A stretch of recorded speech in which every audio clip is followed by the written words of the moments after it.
Hello viewers, welcome back to my channel USP log. ಇವತ್ತಿನ ರೆಸಿಪಿಯಲ್ಲಿ ನಾನು ಸೋರೆಕಾಯಿ ಹಾಕಿ ಹಾಲು ಸಾರು ಹೇಗೆ ಮಾಡೋದು ಅಂತ ತೋರಿಸ್ಕೊಡ್ತೀನಿ. ಅದಕ್ಕೂ ಮುಂಚೆ ನನ್ನ ಚಾನಲ್ ಇನ್ನೂ ಯಾರ್ಯಾರು ಸಬ್ಸ್ಕ್ರೈಬ್ ಮಾಡಿಲ್ಲೋ ಮಾಡಿಕೊಡಿ, ಪಕ್ಕದಲ್ಲಿರೋ ಬೆಲ್ ಐಕಾನ್ನ ಕ್ಲಿಕ್ ಮಾಡಿ. ಇವಾಗ ನಾನು ಸೋರೆಕಾಯಿನ ಕಟ್ ಮಾಡಿ ಸಣ್ಣ ಸಣ್ಣ ಪೀಸಾಗಿ ಮಾಡಿಟ್ಕೊಂಡು ಒಂದು 2 ಟೈಮ್ಸ್ ವಾಶ್ ಮಾಡಿ ಇಟ್ಕೊಂಡಿದ್ದೀನಿ. ನೀವು ಇದೇ ಥರ 2 ಟೈಮ್ಸ್ ವಾಶ್ ಮಾಡಿ ಇಟ್ಕೊಳ್ಳಿ. ಅದನ್ನು ಕುಕ್ಕರ್ಗೆ ಹಾಕಿ ಸೋರೆಕಾಯಿನ ಎಲ್ಲ ವಾಶ್ ಮಾಡಿ ಇಟ್ಕೊಂಡಿರೋದನ್ನು ಕುಕ್ಕರ್ಗೆಲ್ಲ ಹಾಕಿದ್ಮೇಲೆ ಅದಕ್ಕೆ ಸ್ವಲ್ಪ ಉಪ್ಪನ್ನು ಸೇರಿಸಬೇಕಾಗತ್ತೆ. ನಮಗೆ ಎಷ್ಟು ಬೇಕೋ ಅಷ್ಟು ಸಾಂಬಾರು ಎಷ್ಟು ಜನ ತಿಂತಾರೋ ಆ ಕ್ವಾಂಟಿಟಿ ನೋಡಿಕೊಂಡು ಉಪ್ಪನ್ನು ಸ್ವಲ್ಪ ಸೇರಿಸಬೇಕಾಗತ್ತೆ. ಅದೇ ಕ್ವಾಂಟಿಟಿಯಲ್ಲಿ ಸೋರೆಕಾಯಿ ಬೇಯುವಷ್ಟು 1 ವಿಸಿಲ್ ಬೇಯುವಷ್ಟು ನೀರನ್ನು ಅದಕ್ಕೆ ಸೇರಿಸಬೇಕಾಗತ್ತೆ. ಸೇರಿಸ್ಬಿಟ್ಟು ವಿಸಿಲ್ ಹಾಕಿ ಸ್ಟವ್ ಮೇಲೆ ಇಡಬೇಕಾಗತ್ತೆ. 1 ವಿಸಿಲ್ ಬರೋವರೆಗೂ ವೆಯ್ಟ್ ಮಾಡಬೇಕಾಗತ್ತೆ. 1 ವಿಸಿಲ್ ಬರೋವರೆಗೂ ಮಾಡೋಣ. ಸಾಂಬಾರು ಎಲ್ಲರೂ ಇಷ್ಟವಾಗಿ ತಿಂತಾರೆ. ಮುದ್ದೆಗೆ, ರೈಸ್ಗೆ ಎಲ್ಲ ಚೆನ್ನಾಗಿರತ್ತೆ. ಚಪಾತಿಗೂ ತಿಂತಾರೆ. ನೀವು ಒಂದು ಸತಿ ಇದೇ ರೀತಿ ಟ್ರೈ ಮಾಡಿ ನೋಡಿ. ಇವಾಗ ವಿಸಿಲ್ ಬರೋಷ್ಟೊಳಗಡೆ ನಾವು ಮಸಾಲೆ ರೆಡಿ ಮಾಡ್ಕೊಳ್ಳೋಣ.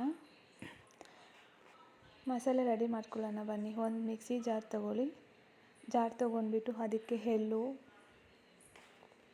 ಎಳ್ಳು ಮತ್ತು ಗಸಗಸೆ ಸ್ವಲ್ಪ ಲೈಟಾಗಿ ಹುರ್ಕೊಂಡು ಇದಕ್ಕೆ ಸೇರಿಸ್ಕೊಳ್ಳೋಣ. ಮತ್ತು ಅದಕ್ಕೆ 1 ಸ್ಪೂನಷ್ಟು ಮೆಣಸು ಬರುತ್ತಲ್ಲ, ಆ ಮೆಣಸನ್ನು 1 ಸ್ಪೂನಷ್ಟು ಸೇರಿಸ್ಕೊಳ್ಳೋಣ. ಮತ್ತು 1 ಹಿಡಿಯಷ್ಟು ಬೆಳ್ಳುಳ್ಳಿ ಬಿಡಿಸ್ಕೊಂಡು ಅದಕ್ಕೆ ಸೇರಿಸ್ಕೊಳ್ಳೋಣ. ಮತ್ತು 1-2 ಸ್ಪೂನಷ್ಟು ಅಕ್ಕಿ ಇರುತ್ತಲ್ಲ, ಆ ಅಕ್ಕಿನ 1-2 ಸ್ಪೂನಷ್ಟು ಸೇರಿಸ್ಕೊಳ್ಳೋಣ. ಮತ್ತು ಚಕ್ಕೆ ಲವಂಗ ಸೇರಿಸ್ಕೊಂಡು ಇದನ್ನು ನುಣ್ಣಗೆ ಗ್ರೈಂಡ್ ಮಾಡ್ಕೊಳ್ಳೋಣ, ಪೇಸ್ಟ್ ಮಾಡ್ಕೋಬೇಕಾಗುತ್ತೆ.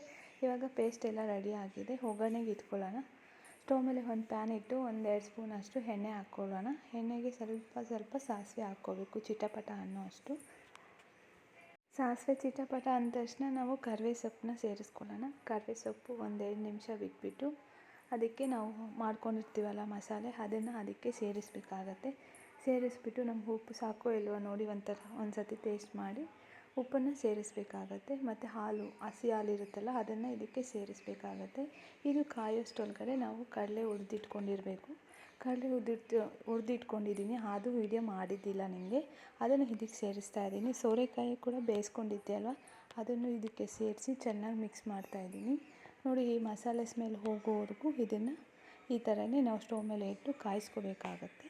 ನೋಡಿ, ಇವಾಗ ಮಸಾಲೆ ಸ್ಮೆಲ್ ಎಲ್ಲ ಹೋಗಿದೆ, ಚೆನ್ನಾಗಿ ಕಾದಿದೆ. ಇವಾಗ ಪರ್ಫೆಕ್ಟಾಗಿರೋ ಸೋರೆಕಾಯಿ ಹಾಲು ಸಾಂಬಾರು ರೆಡಿ ಆಗಿದೆ. ಅದಕ್ಕೆ ಕಡಲೆ ಸೇರಿಸಿದ್ದೀನಿ. ಟೇಸ್ಟು ಸೂಪರಾಗಿರುತ್ತೆ. ಇದೇ ಥರ ನೀವು ಒಂದು ಸತಿ ಟ್ರೈ ಮಾಡಿ ನೋಡಿ. Thank you so much.